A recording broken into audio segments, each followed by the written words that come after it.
Well, hello. We're back with another episode of The Common American. Episode 2, Your Security, Your Phone, Your Explosion. Welcome to the New Common American podcast. I'm here to bring you the top 2 or 3 tech stories of the week in a way to help you understand how technology is shaping our society. This is a show for every man and woman. I am hung up on my intro. That's okay, folks. I'm getting used to this, the way I'm doing this show here. So this is a show for the every man and woman. I am John Bailey, and I consider myself a serial technologist here to help you understand the technology of today. We're going to go right into the top stories for today. So, first of all, for those of you who are on in the know, back in March, the FBI began an attempt to go after Apple to get them to unlock an iPhone. There was a huge court story about an individual's phone that was needing to be unlocked for a security case. Basically, the situation was, I have to start this show over because I didn't start my audio recording. Wow. Yeah, hang on. I promise. I'm going to get better at this, guys. Boom. Hang on a second. Didn't start my video recording locally either. I'm just full of fun today, aren't I? Audacity. So I'm going to just play music while I'm doing this.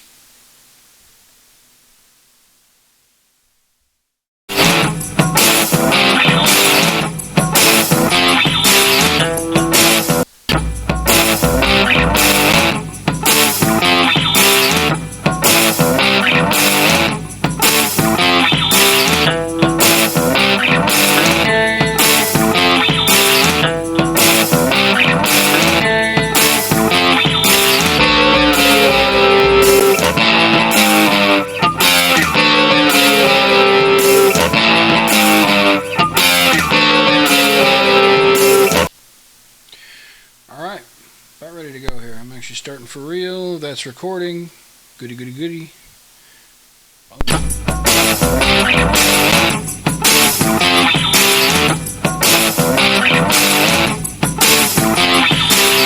hello. Welcome back to another episode of the Common American Podcast. Episode 2 for the Common American Technology Podcast. Your security, your phone, your explosion. Stories are always subject to change up until showtime, but you can have a part in what stories I cover. You can go to commonamerican.com and submit story suggestions there, or email me at feedback@commonamerican.com.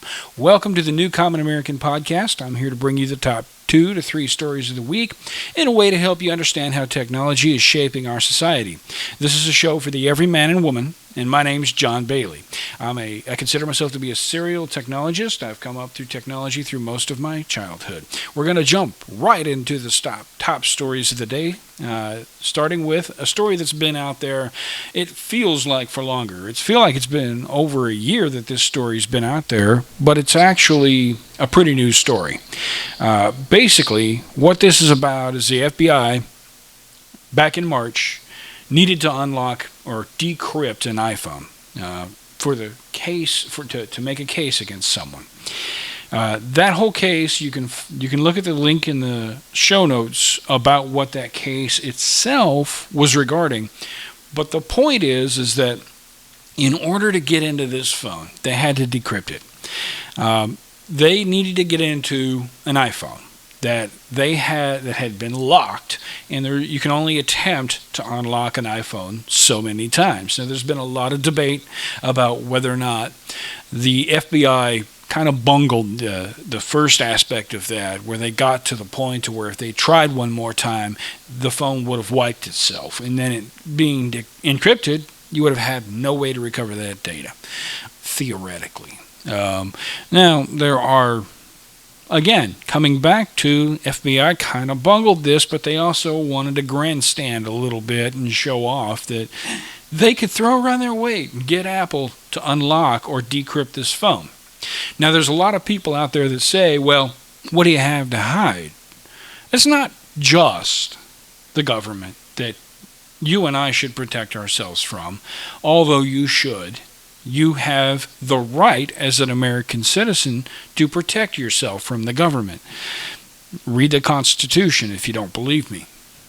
Now, that having been said, the FBI has every reasonable expectation to be able to garner information about you, me, and anyone else involved in a criminal case. There's no reason they shouldn't be allowed to do that, but we should be able to put in place barricades to prevent our personal information from being extracted easily for for nefarious reasons or for non-important reasons, or just because the government feels like it should be able to invade your privacy. Now, what happened was the FBI eventually withdrew. They decided, we're not going to unlock this phone. Step back. They got the phone unlocked. They contracted with a third party. Basically, what they did is get out there in the broad spectrum of the media so that they could garner attention and get someone to come forward and say, I can do it. I can unlock that phone. Well, that happened. Apple is very, very interested in finding out who unlocked this phone and how. But as is the case with just about any other criminal investigation, the FBI is being very close-lipped about it. They're keeping it close to their chest. They don't want anyone to know how this phone was unlocked or who unlocked it.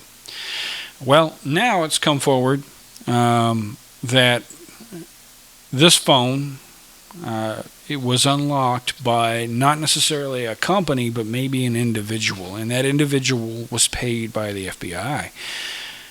They don't know how much, they don't even know who it is, and they still don't know the method. The Verge has basically sued the FBI, not The Verge. There's a story in The Verge about a group of people who've sued the FBI. The Associated Press has sued the FBI to try to get information released about how much was paid and who was paid. Now, they're taking an interesting angle on this because the FBI has been hit with Freedom of Information requests already under the Freedom of Information Act, trying to get who, how, when, where. This is different. This is, we are taxpayers, we pay for this, we want to know who you paid and how much you paid to unlock this phone. Now, and also, did you pay for the method or the instance? So in other words, did you pay to gain a method that you can use in an ongoing fashion? And if so, how much did you pay for that? Or did you pay for this person or this group of people to unlock this one device? How much did you pay? Basically, we're not going to find out how they did it. Apple is going to continue to try to make their encryption better on their phones, which I applaud Apple for this, because that's what this show is about. You understanding technology and how it applies to you. Because an Apple iPhone is encrypted by default. Now, you may not care, and that's fine. And you may think that encryption and encrypting your data is a sign of someone trying to hide something. Everything I use is encrypted. All my information is protected, not just from the government, but from anybody else who might get a hold of my hard drive. Now, I'm not anybody's target at the moment, but any American out there who cares about their financial future should care. They could become a target at any moment. If you have decent credit, you could become a target at any moment. If you have or want to get a loan in the future, you should care. If you ever want to own a home, you should care. That's how this affects us. Because what's coming out of this is a desire for the government to bypass these protections. And that's not a problem in the sense that the government maybe should, but if they can, so can other people. It doesn't matter who has that ability. It matters, does that ability exist? And if one person can do it, so can somebody else. There are far more what are called black hat hackers. Then there are white hat hackers. And to explain the difference, a black hat hacker is what it sounds like. A person who hacks for nefarious reasons for money. A hacking mercenary. They will hack into anything, anywhere, whenever, for whomever. A white hat hacker is someone who has a tendency to be more likely to hack into something for the actual benefit of said company. An example of that is bug bounties. Bug bounty is something that most companies, Google and Apple, are famous for offering up. If you can hack this phone, this computer, this program that we've come out with, we will pay you. The problem is that, okay, you may offer $5,000 for a bug bounty, but if that bug that you located allows 5,000 email addresses to be released from Apple or Google or God forbid the federal government, or social security numbers, let's take it to the next step. Let's say you find a bug in Android that every time someone inputs their social security number into a website, Android captures that and saves it somewhere, and you find a bug to pull that out. Now, I'm not saying that's actually a possibility. In fact, most likely it's not. But it's a rough example. Let's say every time you type your social security number into a website, hypothetically, it saves it on the phone. And then a hacker figures out, oh, if I do this little bit of code in a website, and you click on that link in that website, and code goes in and extracts that social security number, and all of a sudden you can get about 5,000 social security numbers out of random iPhones or random Android phones. Well, then you've got a problem. Then you get 5,000 social security numbers that are available for anybody. Well, a black hat hacker is going to take those social security numbers and sell them to the highest bidder. That could result in millions of dollars for that hacker. Maybe not quite that much, but you get the point. Whereas if that hacker takes that bug to Google or to Android, they may get a few $1,000s. I think the most I've ever heard of for a bug is 10 grand. I could be wrong on that. You'd have to do some research to find out what the biggest bug bounties out there are. And I think there's some companies that do a sliding scale. If you find a bug that, if you hit a button, it turns the screen black, I'll pay you $500 and then I'll go fix it. If you find a bug that extracts all the personal data out of an Android phone and sends it up into a database, well, that's a big bug. I'm going to pay you $50,000 for that. Now, I don't know if that exists, but I know there are sliding scales like that exist. But this is what I'm trying to explain in going through all of this is it's extremely important to understand that these things are going on, that people are out there finding ways to bypass security and get into your devices and my devices, and that's not a good thing. Because even if it is the federal government paying for it, even if it is the federal government using it, it's not just available eventually, especially for the federal government. If one person can find that bug, it's just a piece of code. That code that they use to exploit that bug exists. Whether or not that bug is being used by the FBI or by Billy Bob Hacker sitting at his computer, it's being used and it's available, and you need to understand that. So you need to protect yourself. And the way you do that is by understanding that you purchase items and use items that protect you.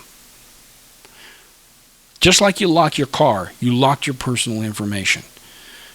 Just like you lock the doors of your house, you lock your personal information. And there's a lot of ways to do that. And I'm going to get into that at the end of the story, into the episode. But I wanted to bring these two stories to light for you and let you know about them. One about the original story, and then the second link that you'll see in the show notes is for the story that came out of The Verge regarding the Associated Press suing the FBI, trying to get a little bit more information. All attempts thus far to get any information out of the FBI have failed. This one, because of the angle it's taking, might have more luck, but hard to say. So the next story is a little bit different. I want to talk also a little bit about the Samsung, the Galaxy. The Samsung Galaxy Note 7 recall. So I want to be very clear about, there's been a lot of stories out there, and the broad news media isn't very good at reporting this properly. So you're going to hear, wow, that interference is terrible. I'm going to have to fix that. You're going to hear a lot of stories out there with news media who don't understand what they're reporting, saying the Galaxy S7, the Galaxy 7, the Samsung 7. Because it's confusing, because they have two devices called a 7. Or they may just say Samsung phones are exploding. First of all, this isn't the first time something like this has happened. We've had it with Dell. We've had it with other companies that make these lithium batteries and these lithium hydroxide and lithium ion batteries, because they're volatile, and if they're not made properly and if the charge voltages aren't perfect, they can overheat. So we have, I think it was 1 in 30,000 Samsung Galaxy Note 7s could overheat. The batteries could begin to boil and subsequently explode. Now they have recalled all of them. First, Samsung voluntarily recalled all these phones. And then as of Thursday, the FCC has initiated an official government-mandated recall. Samsung had already started it. Now that's just for phones in the U.S. Samsung was a little bit slower in doing it, and you'll hear some stories about Samsung being slower doing it in Japan and China because there were fewer of them over there that actually had the offending batteries. And the problem is the battery. The manufacturer did something improper in the manufacture of the batteries, and when you're fast charging them, they tend to overheat. So I wanted to just kind of get some clarification out there for those who aren't completely in the know, because Samsung makes good phones. I've owned several Samsung phones myself, never had a problem. Even the cheap ones. And the Galaxy Note is not a cheap phone. The Galaxy Note is one of their flagship phones. It's a good phone. It's a great phone. So don't be too overly concerned about buying and or using a Galaxy phone. I would stay away from the Note 7 because moving forward, it's already been banned by most airlines. You can't turn it on or charge it while you're on the airplane. And even though Samsung's recalled them, they're not doing a significant model change.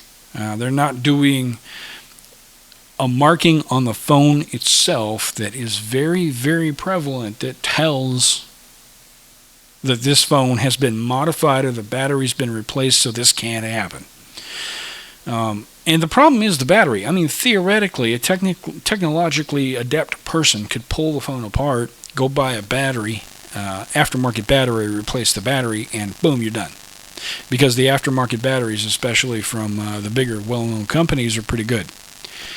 So it's a problem with PR at this point. You're not going to buy a Samsung phone and have it explode, but because a couple of them did, you're going to be hearing this for a while, and it's going to hurt Samsung's market share a little bit. It's one phone, and it's not even the phone, it's the battery. Once this is sort of blown over, you'll be able to buy a Galaxy Note 8 at some point, but for now, there's going to be a lot of stigma about it, and 2 years from now, they will probably still be saying in the air, on the airplane, if you have a Galaxy Note 7, do not turn it on, do not plug it in, because there's still that possibility that one phone might be out there. One other piece of clarification that you may hear and people aren't understanding why you can't just check it. and this was explained quite well on the Daily Tech News Show between Tom Merritt and Allison Sheridan. If you ever get a chance to watch the Daily Tech News Show, now that show is aimed more at the technologically literate. This show is aimed at the individual, the people of the country who don't live and breathe gadgets and technology every day, but they use this stuff. But the Daily Tech News Show, Allison Sheridan put it really eloquently. A fire you can see versus a fire you can't. If that phone is in the belly of the plane and it overheats and it catches on fire, nobody knows until half the plane is engulfed. If a fire catches in the cabin, you see it, you can possibly put it out, and you can react to it far more quickly. So that's why you can't check a Galaxy Note 7. And remember, it is the Note 7 only. The Galaxy Note 7. The Galaxy S7 is a very different phone. But because they have very similar monikers, people won't know that. So going from there into how do you protect yourself? I was mentioning here that I wanted to do a little cool thing to talk about this week, I'm going to call it the cool thing to talk about. I'll change it around, try to find the right terminology. Last week I forget what I called it, but we're going to talk about protecting your online identity. And last week I mentioned a website, and I gave you the wrong website URL. Again, it's going to be in the show notes, and it was right in the show notes. It just gave it to you wrong. It's Have I Been Pwned. So it's have, spelled out, I, been, B-E-N, 2 E's. So have I been pwned, P-W-N-E-D. Have I been pwned, P-W-N-E-D.com. Have I been pwned.com. That is the site you go to look at whether or not an online login, we all have logged into something. We've logged into our bank. We've got Google email addresses. We've got Apple email addresses. Well, we use those to log into all kinds of things. We may use it to log into Netflix. We may use it to log into LinkedIn. We use it to log into Facebook. Those email addresses have been extracted from places like LinkedIn. And now they're out there. And in conjunction with the email address, in some cases, have been passwords. Because not all of these websites, unfortunately, are protecting their passwords. Well, if you're like I used to be, even as a technologically literate person, I came up when the internet was young. I came up when it was new. And I didn't understand, and I don't think anyone, or most, didn't truly understand how important it is to protect those passwords. And I used the same password for years. Probably 15 years. I used it everywhere. It's only been very, very recently that I stopped using the same password everywhere. And what I have done is I've had to go back and think about every place I've gone and use that password and try to remove it. And the second thing I've done, because it's impossible, it is literally impossible to have 15, 20 different websites and have a different password for each of those and remember that password. Have a nice, complicated password that nobody's going to guess. Because here's the thing. They can download, let's say they hack into a website and they get these passwords out. They can decrypt those passwords now. There's algorithms that allow them to decrypt the password depending on the type of encryption hash being used. Well, if your password is simple, if you use your dog's name as your password, well, your password is Muffy1, that's easy to hack.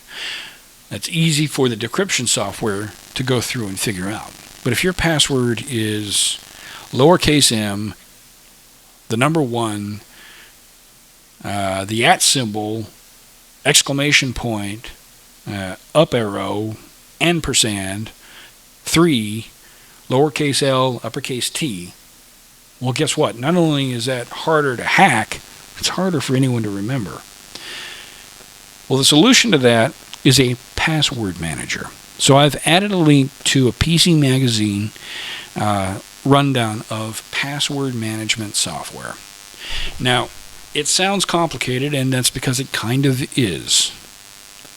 But in the end, once you learn how to use a password manager, it actually makes your life easier.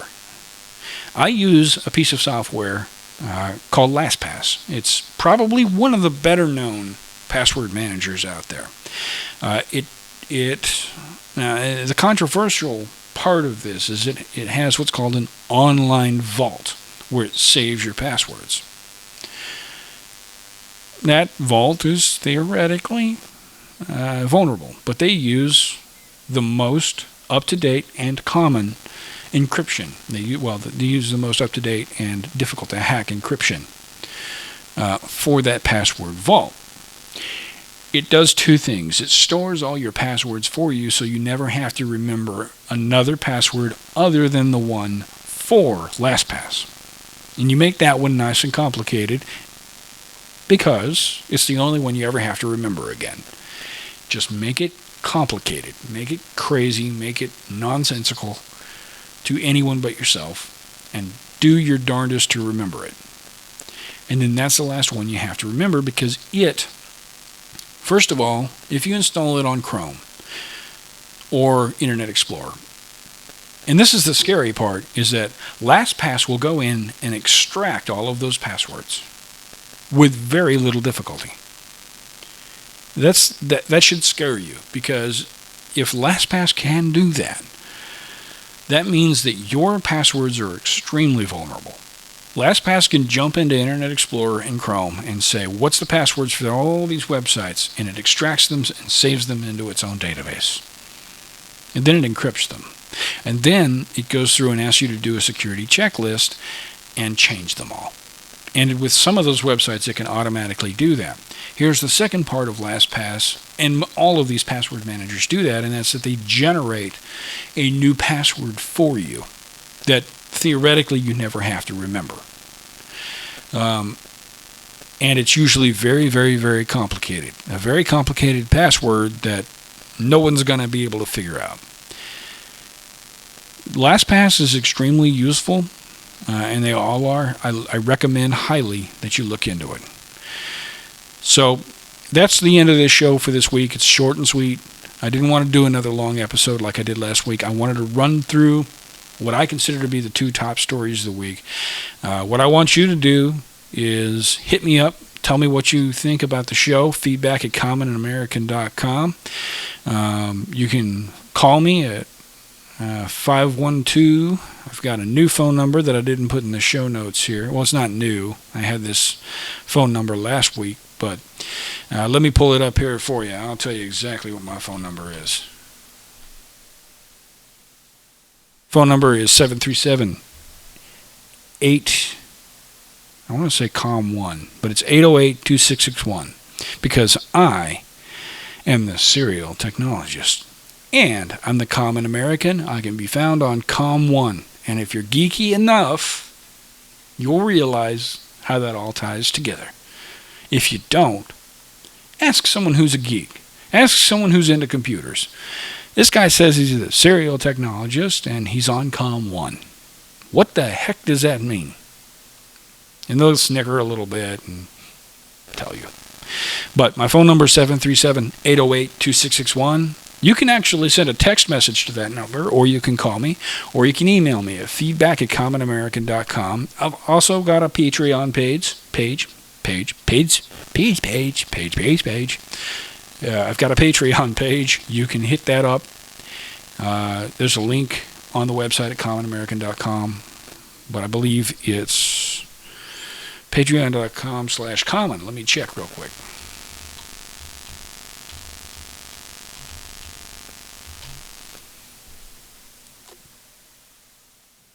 Yes, patreon.com/common. And it hasn't been updated since the show was a political show, but it's there. The other thing I want to kind of put out there is, I don't do this to make money. I do this for fun. I do this because I see people out there who don't understand technology like I do and like most of my friends do, because I was brought up with it. And even people my own age sometimes don't have the understanding they should. But not everybody is a geek. There's a lot of people who fall under the the classification of Luddite, which I don't like the sound of that word. I wish there was a better word to describe people who aren't technologically inclined. But I'm here for you, and I want to help you. So if you need my help, if you need a direction, I'm not going to log into your computer and fix it for you, but I can tell you where to go and how to get something fixed. So send me an email. Jump on commonamerican.com, call me, do whatever you think you need to do. But until next time, I'm the Serial Technologist. I'm TextJeb on Twitter, TXJEB, and we are the Common American. Thank you.